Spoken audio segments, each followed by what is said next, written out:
አቦይ ስብሐት ነጋን ይዘ ያላሸነፍካት ቤተክርስቲያን አብይ አህመድንና ዳንኤል ክብረትን ይዘ አጣሸንፍ።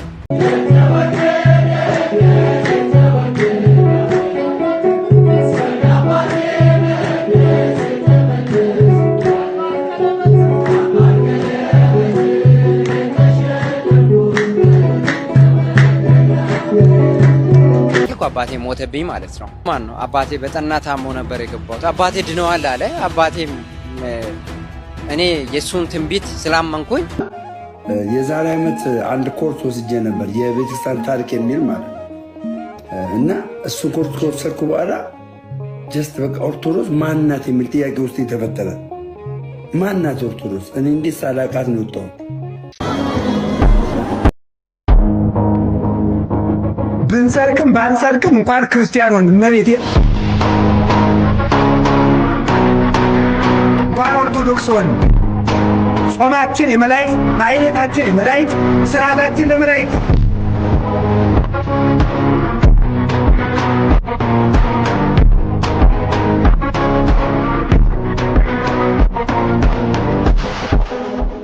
ሰላም ሰላም ኦርቶዶክሳውያን እንዴት ናችሁ? በያላችሁበት የዓለም ዳርቻ ሁሉ እግዚአብሔር ሰላም ከእናንተ ጋር ይሁን እያልኩ ዛሬም እንደተለመደው አዳዲስና ቆንጆ ወቅታዊ ፕሮግራሞችን ይዤላችሁ መጥቻለሁ። ከፕሮግራማችን ጋር እስከ መጨረሻው ድረስ ቆዩ። ያላችሁን ሀሳብና አስተያየት በኮሜንት ቦክስ አስቀምጡልኝ። ለዚህ ቻናል አዲስ ሆናችሁ ሰብስክራይብ በማድረግ ቤተሰብ እንሆን። ወደ መረጃው እንለፍ። አቦይ ስብሐት ነጋን ይዘ ያላሸነፍካት ቤተክርስቲያን አብይ አህመድንና ዳንኤል ክብረትን ይዘ አጣሸንፍ። በቤተሰቦቻቸው የሚያፍሩ እንዴት በቤተ ክርስቲያን ይቆራሉ? በጋሻው ፓትርያርኩን ሰድቦ ምን ሰድቦ ይታሰራል። እኔና ጌቱ የሚባል ልጅ የአብ መዝሙር ቤት ባለቤት ሄድልን ጠይቀው ማከለ ከዛ እንዴት እና ጥርሳቸው ልቅልቅ ያለ በቃ በጣም የተጎሳቆሉ እናት እዛ ቆመዋል። ምንድናቸው?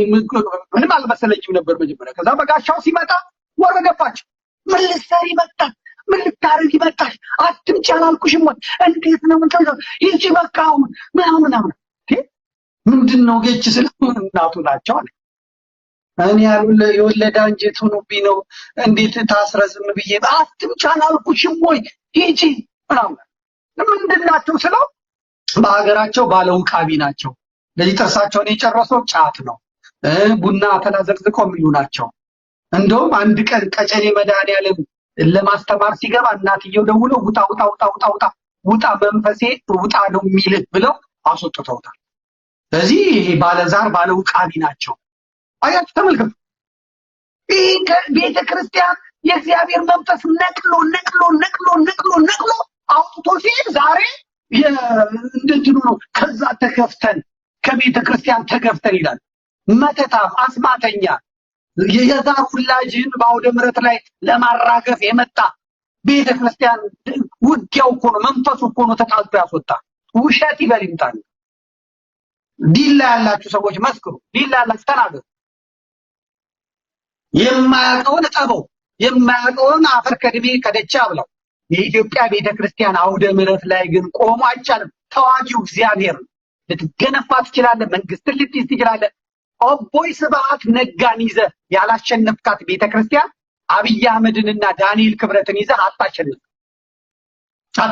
አብይም ዳንኤልም ያልፋሉ፣ ቤተክርስቲያን ትኖራለች። ግራኝ አህመድ አልፏል፣ ቤተክርስቲያን አለች። ዮዲት ጉዲት አልፋለች፣ ቤተክርስቲያን አለች። ጣሊያን አልፏል፣ ቤተክርስቲያን አለች። ደርቡሽ አልፏል፣ ቤተክርስቲያን አለች። ደርግ አልፏል፣ ቤተክርስቲያን አለች። ወያኔ አልፏል፣ ቤተክርስቲያን አለች። እንግዲህ እንደሰማችሁት ነው።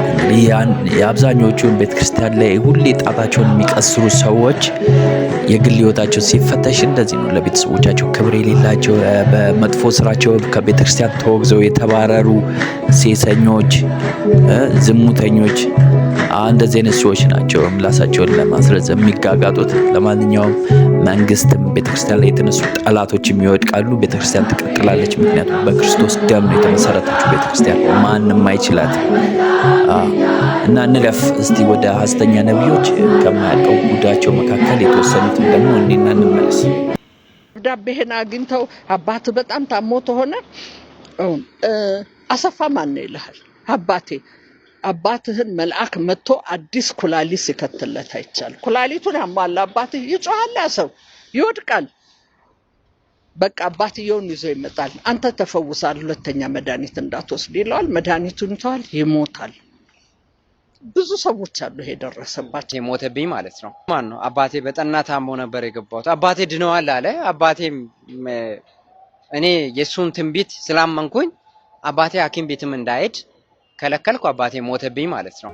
የዛሬ ዓመት አንድ ኮርስ ወስጄ ነበር የቤተክርስቲያን ታሪክ የሚል ማለት እና እሱ ኮርስ ከወሰድኩ በኋላ ጀስት በቃ ኦርቶዶክስ ማናት የሚል ጥያቄ ውስጥ የተፈጠረ ማናት ኦርቶዶክስ እኔ እንዴት ሳላውቃት ነው የወጣሁት ብዬ ኦርቶዶክስን ማጥናት ጀመርኩ። ባይገርም እዚህ ገዝተ ላይ የገባሁኝ እጠይቃለሁ። ዲፕሊ ነው የምጠይቀው። የሚገርም ማለት ነው። ዲፕሊ ጠይቃለሁ። እኔ ጋር ያሉትን ጥያቄዎች ጠይቃለሁ፣ ይመለስልኛል። ብዙ ነገሮችን አነበብኩ። መጽሐፍቶች አሉ። መድሎተ ጽድቅ እንደውም ሼር አድርጋለሁ። መድሎተ ጽድቅ አዳማ ነው ያለው። በቃ እኔ እሰጣለሁ።